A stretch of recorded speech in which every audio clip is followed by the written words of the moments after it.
Hola a todos, yo soy Juan Hurtado y hoy hablaremos en Plata Blanca sobre la batalla que libra el sector textil para ganarle el pulso a la pandemia. Hablar en Plata Blanca es hablar de forma sencilla y sin complicaciones sobre lo que mueve el mundo de las finanzas, la economía, los grandes negocios y el dinero de tu bolsillo. Hoy nos acompañará desde Medellín, Colombia, Lorenzo Velázquez, director de la línea de transformación y de conocimiento de Inexmoda. Lorenzo es experto en ciencias humanísticas del Centro de Estudios Superiores de Salamanca, España, licenciado en filosofía del Ateneo Regina Apostolorum de Roma, Italia. Lorenzo tiene amplia experiencia en la gerencia comercial de diferentes empresas del sector real en Colombia y en otros países. Y hoy nos acompañará como invitado experto en esta serie de episodios, en este especial que realizaremos en torno a la realización de la feria más grande y más importante de Latinoamérica en temas de moda y que por primera vez será 100% digital, Colombia Moda 2020. A Inexmoda lo pueden seguir en Twitter como @Inexmoda. También pueden comentar acerca de este episodio con el numeral hashtag #ColombiaModa2020. Recuerden también seguir a Plata Blanca en las redes como @PlataBlanca y en Twitter como @PlataBlanca.com. Iniciamos. Lorenzo, bienvenido y muchas gracias por hablar en Plata Blanca. ¿Qué tal si comenzamos con esa pregunta de cómo ha vivido el sector textil y la industria de la moda estos tiempos de pandemia? Y bienvenido. Muchas gracias, Juan, por la invitación. Voy a tratar de poder responder muy concretamente esta pregunta y voy a empezar con un ejemplo. Antes de la pandemia, de cada millón de pesos que gastaban los colombianos en las diferentes categorías de consumo, como son salud, moda, entretenimiento, educación, vivienda, alrededor de 28.000 pesos lo gastaban en moda. De alguna manera, cuando empieza el tema de la contingencia y de la pandemia, sobre todo cuando de alguna manera se declara la alerta en la ciudad de Bogotá, primero que el gobierno nacional, empezamos de alguna manera a ver que ese tamaño de la torta del sistema moda se empieza a reducir y esa capacidad de compra. Y llegamos a estar incluso en los meses más complejos de abril por los lados de 8.000 pesos. Es decir, de cada millón de pesos que gastaba el colombiano, solo 8.000 pesos se hacían en moda. Y de esos 8.000 pesos, prácticamente el 97% se hacía en canales digitales. Si comparamos esos 8.000 pesos de alguna manera, antes de la pandemia, nos vamos a dar cuenta que en los canales digitales ni siquiera llegábamos a 3.000 pesos. ¿Qué significa esto? Dos cambios. Uno, en el consumo de los colombianos, la gente de alguna manera se dedicó a consumir lo que eran prácticamente bienes alimenticios, y también se baja la canasta de entretenimiento y todo se enfoca a lo que son servicios y vivienda y algunos servicios de entretenimiento ligados al streaming o ligados al internet, porque básicamente pues la gente tenía que resolver su trabajo en casa. Ahora estamos viendo una dinámica diferente, no estamos en los 27.000 pesos que deberíamos de estar, pero también de alguna manera el hecho de tener una cuarentena un poco flexible o en un periodo de flexibilización ha hecho que también este consumo de los colombianos esté por el orden de los 18.000 pesos. Ahora bien, si lo vemos en términos de gasto, redujimos el consumo un 40%, es decir, esto aporrió mucho la caja y la liquidez de las empresas de moda. También tenemos que entender que las empresas de moda, el 80-85% de sus canales comerciales están en el retail y están asociados a centros comerciales con unos cánones de arrendamiento bastante altos y obviamente esto afectó la liquidez de la industria de la moda. que ha sido interesante, que también de alguna manera se han potenciado otros canales que tienen unos costos asociados menores, como el tema del e-commerce. Pero también aumentando el e-commerce, digamos que la capacidad logística de las empresas, de los operadores logísticos y operadores de carga se ha visto reducida. Entonces hemos visto que han pasado muchas cosas, muchas reinvenciones y algunas empresas textileras y de confecciones que encontraron un nicho del mercado que en estos momentos les ha permitido subsistir, que es varias categorías. El protective wear, que es toda la ropa de protección, y obviamente las prendas de bioseguridad y workwear. ¿Por qué? Porque muchas dotaciones empresariales se tuvieron que adaptar para la realidad del COVID. Esto ha hecho que se generen nuevos modelos de negocio y sobre todo que se potencien exportaciones que no son tradicionales en el workwear, sobre todo, o en el protective wear para la industria norteamericana, y que esto haya sido también como una especie de carta que las empresas y la industria de la moda está jugando en estos momentos. Lorenzo, muchas gracias porque nos contaste cómo cambió durante esta pandemia el consumo de los hogares con respecto a estos gastos que se llaman discrecionales, o sea, los gastos que no son básicos, como bien lo dijiste, el tema de la comida, algo de entretenimiento en casa, pues no es muy básico, pero retornó a esa canasta de gastos de la familia. Pero ahora, ¿por qué no hablamos de cómo va a cambiar de ahora en adelante o cómo se va a transformar definitivamente ese consumo con respecto a la moda? ¿Cuál va a ser esas tendencias de consumo?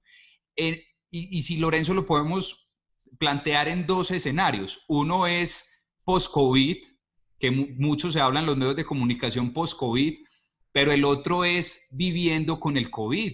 En la mesa está la posibilidad de que no se encuentre una vacuna, entonces de alguna forma nos tendremos que adaptar. ¿Cómo será el consumo de moda en estos dos escenarios? Digamos que hay varias cosas allí. En cuanto al consumo de moda, nosotros estamos mapeando ciertas tendencias que van a reconfigurar el portafolio de las empresas, obviamente muy adaptado a esas necesidades del consumidor. Digamos que ahí lo que hemos visto es que lo que es, por ejemplo, el consumidor consciente y esa necesidad de alguna manera de transparencia es muy latente. Y voy a poner como ejemplos concretos. A mí me gusta hablar mucho con ejemplos para que la gente diga, venga, esto cómo se está, esto cómo se mueve en el mundo. Es realmente como dice tu programa y tu podcast, y es plata blanca. Y es básicamente, nos hemos encontrado con empresas que en estos momentos están queriendo hacer sourcing en Colombia porque no encuentran la transparencia suficiente de cara a sus consumidores del sourcing en China. Es decir, no les pueden decir de dónde vienen los materiales, quién está haciendo este tipo de ropa, y ya de alguna manera esas empresas están contactando con Inex Moda, con ProColombia, para hacer ese sourcing en América Latina. En ese tema también de sostenibilidad, también hemos visto muchos grupos de inversión, sobre todo de los grandes venture capital de moda, que han dicho, venga, ¿cómo hacemos también para apoyar no solamente estos diseñadores europeos normalmente los cuales fondeamos, sino también por cómo hacemos la moda más inclusiva? ¿Y por qué lo están haciendo? Obviamente no lo hacen simplemente porque sean muy caritativos, porque obviamente finalmente estamos hablando de un negocio, sino porque el consumidor está demandando estos productos de alguna manera que se basan desde lo local y que pueden contar historias locales. En estas tendencias del consumidor consciente hemos visto que de alguna manera el consumidor está replanteando su ajuar, está replanteando su closet, está replanteando la manera cómo se consume. Hemos visto que en redes se ha dado una tendencia muy interesante, por ejemplo, que la gente se está dando cuenta de toda la ropa que no necesita.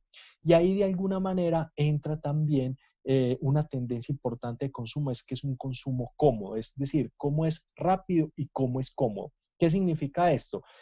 Hemos visto que la gente se está vistiendo over the keyboard, que básicamente es cómo se viste prácticamente para que se vea la cara y para que se vea algo de la camisa, es decir, más arriba del teclado del computador, y la gente pues normalmente estamos en pantaloneta, estamos en chanclas, entonces de alguna manera hay que adaptar los portafolios a que esté el mix entre lo casual, pero al mismo tiempo lo muy informal o extremadamente informal. y de alguna manera ese consumidor está buscando comodidad. También nos hemos dado cuenta que la tecnología llegó para quedarse a las empresas y al quedarse en las empresas cambia el estilo de vida. Tenemos que entender que de alguna manera la moda es configurada por los momentos de consumo y los momentos de consumo de la moda son varios al día. No es como cuando uno tiene un electrodoméstico, un celular, sino que de alguna manera tú tienes un estilo de vida y hay micromomentos de consumo y de acuerdo eso cambia la configuración de cómo de alguna manera estás vestido. No es lo mismo si eres fitness y estás haciendo deporte que si estás en la oficina. Ahora bien, ¿qué hemos visto? Que esos momentos antes o esas ocasiones de consumo se van difuminando y al difuminarse prácticamente empieza a existir casi que es como una categoría que se llama leisure wear que tiene que reunir para que puedas hacer, no sé, ciertos arreglos en la casa, para que puedas estar con tus hijos educándolos y al mismo tiempo que te sirva para conectarte en la empresa y para hacer deporte también. Entonces, de alguna manera, esos portafolios y ese estilo de vida de comodidad en el consumidor se está configurando. ¿Qué más hemos mapeado nosotros y no porque lo estamos viendo de una manera prospectiva? Que hay una opción muy grande por el localismo, es decir, hay ciertas campañas en la industria de la moda, yo creo que todos las han escuchado, donde el pequeño comerciante, la tienda de barrio, el diseñador local necesita un apoyo y muchas empresas de alguna manera están promocionando esto en redes sociales, cómprale a tu tendero, no sé si han tenido la posibilidad de verlo, lo que está haciendo Google también, incluso por ejemplo en los videos de Google, ellos están promocionando pequeños emprendimientos locales que están utilizando sus herramientas para sobrevivir y esa tendencia llegó para quedarse. Y creemos que va a haber un cierto localismo de compra local, de ayuda a lo local, y ya lo estamos viendo, incluso ciertas campañas donde la gente está mirando cuánto de su ajuar es colombiano y de alguna manera eso que se van a poner cuántos empleos representan. Incluso algunas campañas de marketing vimos en emprendimientos, el caso de Animalista, que ellos es un emprendimiento muy bonito que dentro de Inexmoda hemos acompañado. Ellos como le contaban las historias a la gente, miren, de los zapatos y los bolsos que ustedes compran que son sostenibles, viven 80, 70 personas y te muestran el taller, te muestra quién lo hizo, te muestran el compromiso. Vimos el caso de Arturo Calle, hemos visto el caso de muchas empresas donde la gente está diciendo apuéstele a lo nuestro y obviamente pues nosotros también lanzamos una campaña que se llama Está en tus manos y está en tus manos es de alguna manera poder seguir a través de tus decisiones de compra generando empleo y fortaleciendo una industria pues que representa el 10% del PIB industrial en el país. Entonces yo creo que eso empieza a ser muy, muy importante. Lorenzo, esta semana leía un reporte muy interesante que hacía la Deutsche Welle de Alemania en países como Myanmar, Bangladesh, países que son textileros o de confección puros y que muchas familias en esos países viven de esta actividad. Y mencionaban que el localismo en países europeos o en países como Estados Unidos que se estaba imponiendo ponía en riesgo digamos, esta actividad, porque si esas cadenas de producción se trasladaban de alguna manera a los países de origen, pues ponía en riesgo este tema de las cadenas de suppliers o las cadenas de valor que ahora con la globalización hay. Entonces, hay dos tendencias, una, como bien lo mencionas, es el localismo y la otra es la desglobalización. Entonces, mi pregunta específica es, en el caso de que en Colombia, en Medellín o en cualquier otra ciudad de Colombia, empecemos a apoyar ese tema del localismo, ¿qué va a pasar? ¿Sí va a ser suficiente para que logre llenar ese hueco o ese vacío, digamos, de pronto de las exportaciones o que en otros países promoviendo el localismo no se consuma el producto colombiano? Sí, yo creo que ahí hay son como una pregunta compleja porque tiene muchos matices. Yo voy a tratar como de responder como dentro de varias perspectivas. Uno es que de alguna manera el hashtag Fashion Revolution que de alguna manera ha sido muy fuerte, de alguna manera se conecta con la realidad de la pandemia. Lo que pasa es que el tema de Fashion Revolution, que es ese tema del localismo, de compra local, hágalo sostenible, no a la esclavitud infantil, no a la esclavitud laboral, etcétera, etcétera, la transparencia en la cadena de suministro, de alguna manera ya tiene 2 años en el sector más allá del COVID, ¿cierto? Y de alguna manera ha sido muy fuerte. Ahora bien, ¿qué ha pasado con el tema del COVID? Y es que de alguna manera el diseñador local que antes no pasaba hambre, está pasando hambre. Recordemos lo que pasó por ejemplo, en Italia, donde la gente se estaba metiendo a los supermercados a robar y digamos que no eran delincuentes, eran personas, eran diseñadores, eran personas que trabajaban en una peluquería, incluso la gente pues los dejaba robar porque ¿qué podían hacer? Y decían, tenemos hambre y no les había llegado pues la ayuda estatal porque la ayuda estatal no llegó de manera muy rápida. En España apareció el mismo fenómeno, fueron los fenómenos de la pandemia. Lo que pasa es que no fueron muy mediáticos porque obviamente los medios de comunicación estaban tratando de hacer ver que pues la cuarentena todo funciona perfectamente, pero sabemos que toda decisión siempre va a tener sus afectados. Y en este caso pues fueron los pequeños diseñadores. A partir de eso se formaron pues muchas cadenas de ayuda, de comprar, incluso la cadena de bonos que llegó a Colombia, que hay algo que se llamó el colectivo épico, donde la gente podía comprar bonos y eso fue una cosa impresionante. El colectivo creo que juntó más de 92 marcas y la gente estaba comprando bonos promocionales, incluso no para que le entregaran ya, sino para ayudar a la liquidez de las empresas. Entonces, de alguna manera, esa tendencia ya venía muy fuerte. Ahora bien, digamos que si a estos países, por ejemplo, el caso de Bangladesh y el caso de ciertas marcas, empiezan a ponerse en jaque y hay algo más grande detrás de eso. Y es que a raíz de la pandemia, The Business of Fashion, que es de alguna manera, pienso que la revista o el centro de pensamiento más especializado que hay en la moda a nivel global, reunió a todos los líderes globales y les dijo que si tenía sentido el tema de generar tantas colecciones al año, que si no de alguna manera había que empezar a tener una moda que pues tuviera solamente una puesta en escena, que se hicieran más réplicas, es decir, como pasar a un modelo más parecido a lo que nosotros llamamos como series cortas y demand driven y de alguna manera ir desplazando ese modelo que es fast fashion, que es un modelo con una cadena de suministro muy push y que tiene que buscar costos en Asia.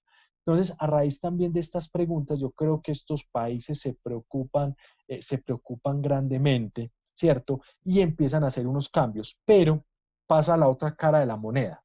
Y eso es de alguna manera lo que se empieza a barajar a nivel más macro, a nivel de marcas, a nivel de ciertas realidades de consumo, pero cuando abren, por ejemplo, los retailers en Francia, no sé qué, a todos nos pareció muy simpático las filas en los restaurantes y las filas en marcas como Zara, entonces, e incluso como H&M. Entonces, lo que uno dice como, ¿será que este cambio realmente va a ser un cambio a largo plazo? No tengo la respuesta. ¿O será que será un amor de verano?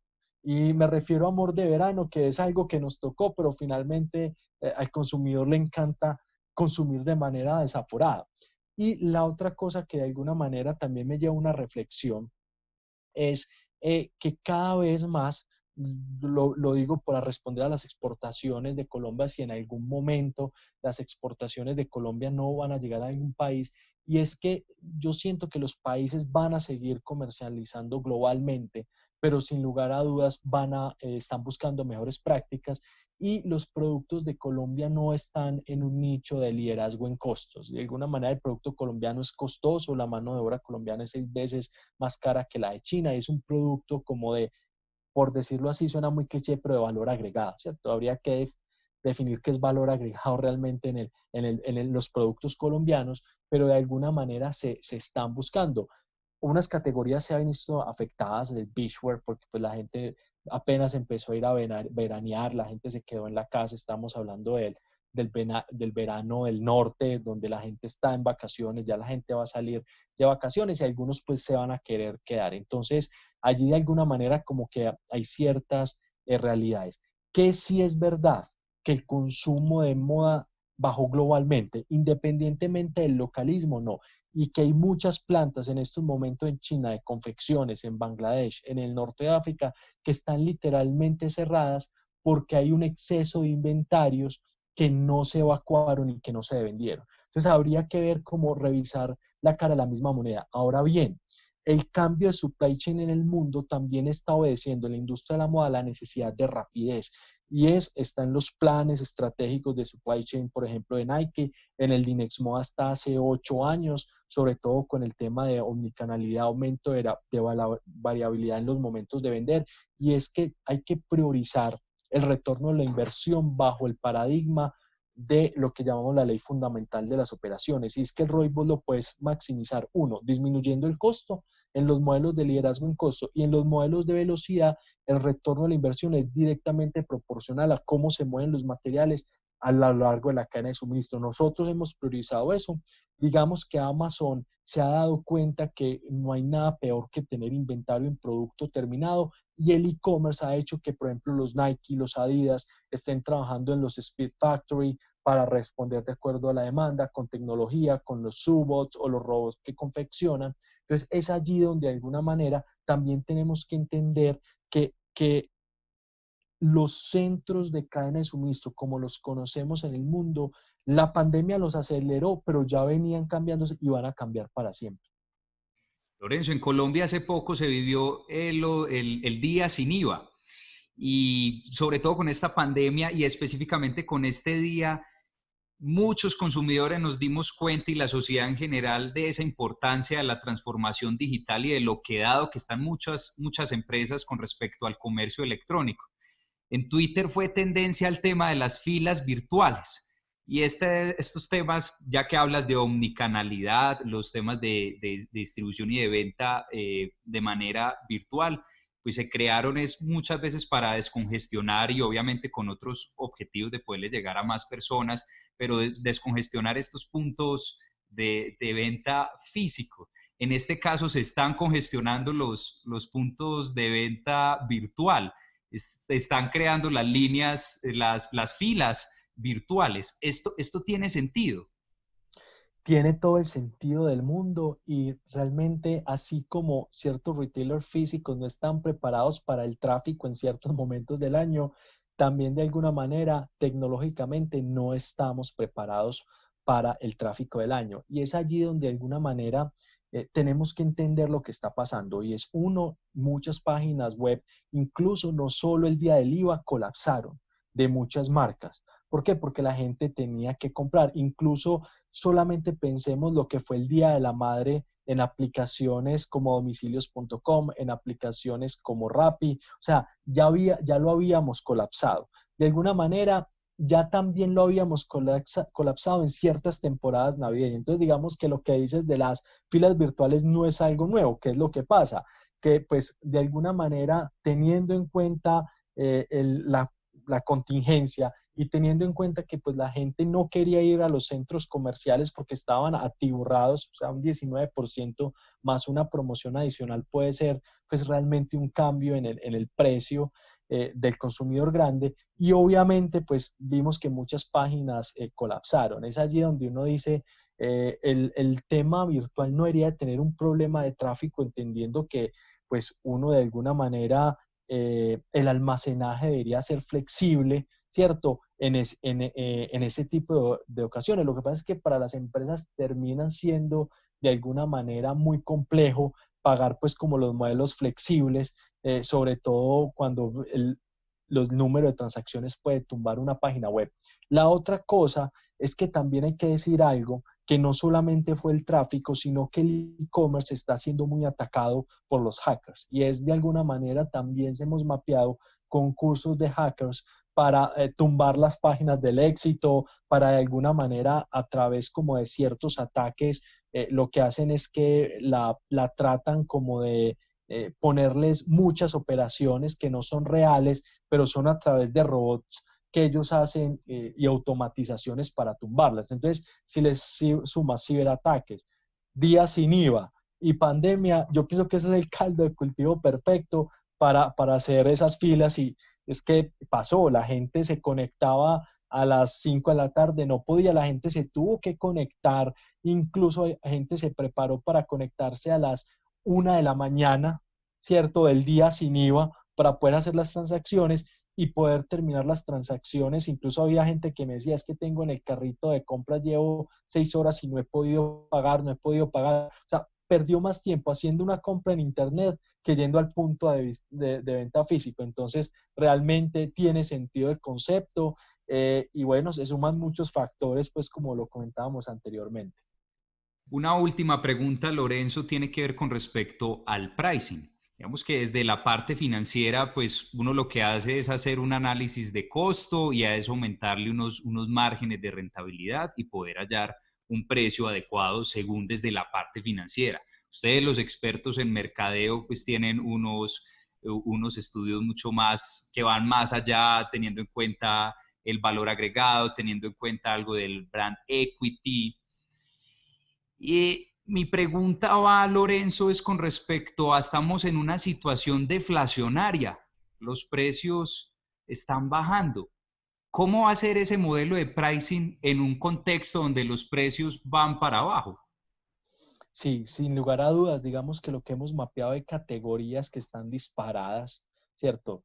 Otras que sí, de alguna manera se comportan de manera deflacionaria, digamos, en ese sentido, por ejemplo, lo que es la venta de portátiles y tarjetas de video en el mundo, por videojuegos portátiles, o sea, los precios de eso son enormes, o sea, se han incrementado más del 70%. En la industria de la moda y ciertas categorías van para abajo, o sea, para abajo es para abajo. Ahora bien, que es importante entender. Yo, de alguna manera, el hecho de que el mercado no esté dispuesto a pagar por ciertas categorías, por ciertos bienes, yo digo, no significa que la estrategia de pricing se deba comportar de esa manera. Obviamente, significa que no tenemos en cuenta el precio del mercado de ninguna manera, pero de alguna manera yo siempre he sido, pues, y esto es como un pensamiento, un abanderado de hacer una estrategia de pricing a través de entender muy bien la segmentación del consumidor, entender muy bien la oportunidad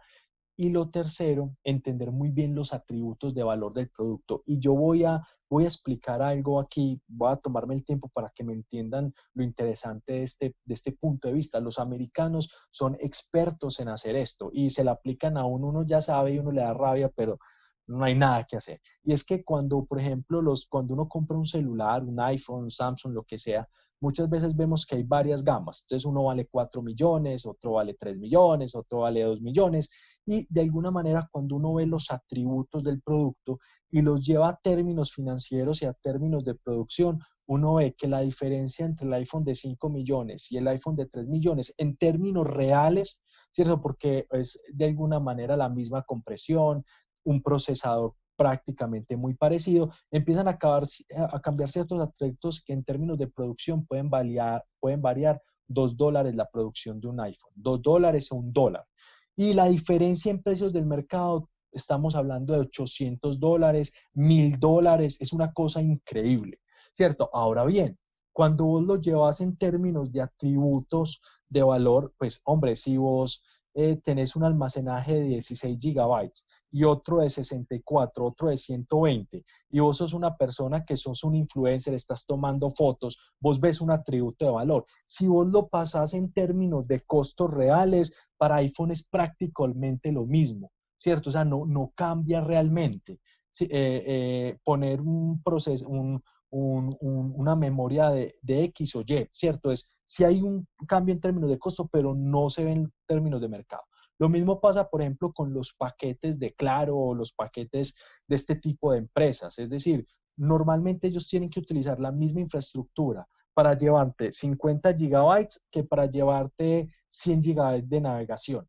Y de alguna manera, la infraestructura, que es el costo grande de ellos, no cuánto le pagan a la licencia de Fox, de HBO, que puede subirle el costo 3 5 $7, te lo traducen en un precio superior a los 100,000, 200,000 pesos por estos paquetes.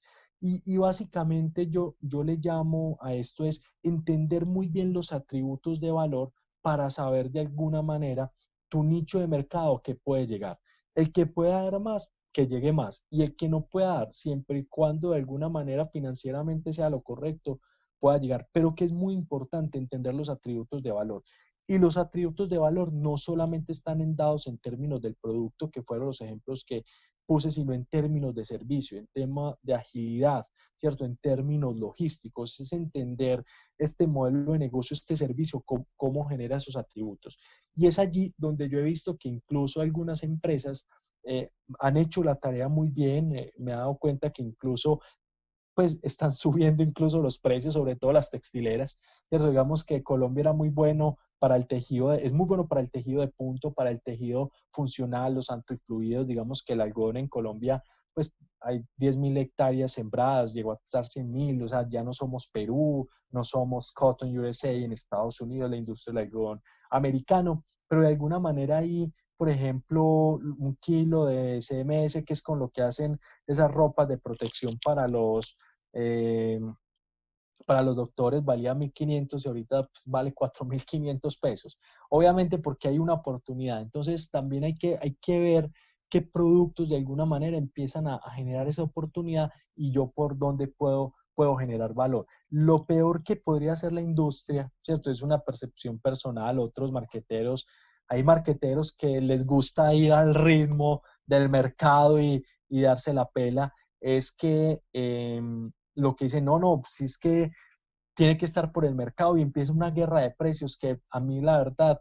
eso destruye valor. Ahora bien, también tenemos que ser muy inteligentes y es entender que dentro del macrocontexto económico que estamos viviendo, no estamos viviendo de alguna manera una recesión económica y yo quiero que me expliquen en términos de qué, en términos de lo que fue la crisis del 29 o lo que fue la crisis del 2007, ¿cierto? No estamos viviendo ese tipo de recesiones económicas que estamos viendo, incluso uno lo ve en el pensamiento de los economistas del Fondo Monetario Internacional, que lo que estamos viendo de alguna manera es una crisis financiera de efecto rebote. ¿Qué significa eso? Que la crisis la generó una coyuntura y cuando la genera la coyuntura, entonces uno ve, claro, hay un decrecimiento económico posiblemente de Colombia del orden de 6%, quizá descrezcamos hasta el menos 2.5%, pues no sabemos, hay varias cifras,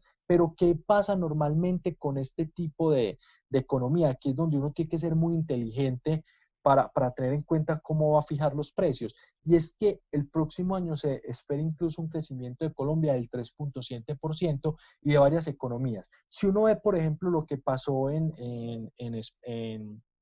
Francia. Francia tiene crecimiento económico positivo increíblemente, ¿cierto? Y tiene que ver con que de alguna manera la industria farmacéutica francesa y cierto tipo de industrias están de alguna manera afinando esfuerzos para de alguna manera cazar la curva de crecimiento.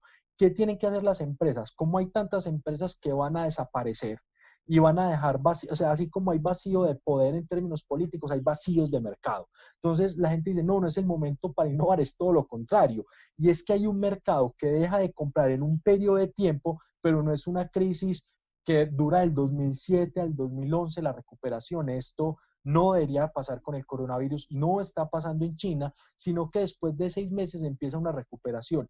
Y si uno lo ve por trimestres, uno tiene que esperar una recuperación de Colombia desde noviembre con crecimiento positivo hasta diciembre de 2021. Entonces ahí es donde uno tiene que ser muy inteligente, porque una vez bajaste los precios, y ya el consumidor se dio cuenta, pues ya nunca más te va a volver a comprar al precio que quieres llegar. Entonces yo creo que ahí es también entender todo lo que está pasando.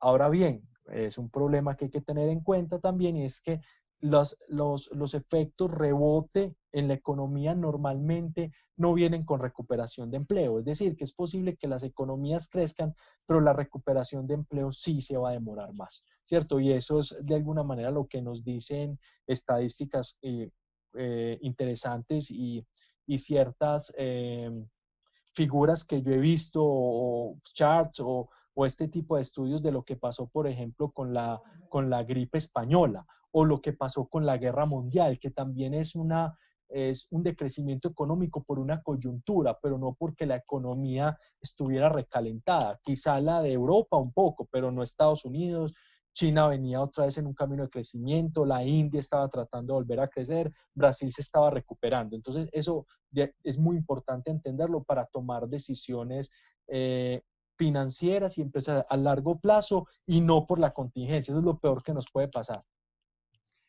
Ojalá, Lorenzo, como tú dices, ese rebote sí sea pronto, porque es un tema que tiene implícito una alta incertidumbre y es el debate que se están haciendo los economistas, perdón, hoy a nivel global y es cómo va a ser esa recuperación. Que hay una altísima incertidumbre con respecto a lo que haya ahí, si va a ser una V, si va a ser una U, si se va a demorar más tiempo. Por ahí hace poco salió una encuesta que le hicieron desde la revista Fortune 500 a los 500 CEOs de estas empresas y ellos más o menos el 50% decía que era más fácil para el 2022 que hubiera una recuperación, entonces le daban un poco más de alargue a esta recuperación. De todas maneras, pues sí, la idea es esperar que haya un pronto rebote y como tú dices, Lorenzo, el tema de no tener que hacer o transformar todo su negocio con una visión muy cortoplacista. No ponerse a hacer, por ejemplo, tapabocas, cambiar toda la empresa para hacer tapabocas, perdón, durante los próximos 3 o 6 meses y no tener una visión de cuando esto cambie un poco. Yo creo, Juan, que esa era la idea, sí, y esperemos lo que dices, hay un factor incertidumbre, no sabemos si nos vuelven a cerrar, ¿cierto? De alguna manera yo he visto como un poquito los escenarios, están hablando de que normalmente los países los cierran 3 meses, pero si hay otro rebote, entonces, pues, o sea, ya todos los escenarios se nos caen. Entonces, de alguna manera, pues la incertidumbre es muy grande, pero bueno, yo creo que ahí está es el potencial que tenemos para innovar y sobre todo entender que cuando hay río revuelto hay buena pesca. Lo que pasa es que no todos logran sobrevivir, ese es el problema. Lorenzo, muchas gracias por hablar de manera fresca y sencilla temas de negocios, de economía y de finanzas. Muchas gracias por hablar en Plata Blanca. No, Juan, gracias por invitarnos y sé que quedaron cosas muy sueltas, fueron muchas cosas a la vez. Nos pueden escribir, le pueden escribir a Juan y seguramente podemos responder como todas las inquietudes generadas. Los invitamos a que sigan conectados con los próximos invitados que tendremos en este especial entre Plata Blanca e Inex Moda. A Lorenzo le agradecemos mucho por su valioso tiempo y a ustedes por estar ahí. Esperamos que esto haya sido de su interés. Hasta la próxima.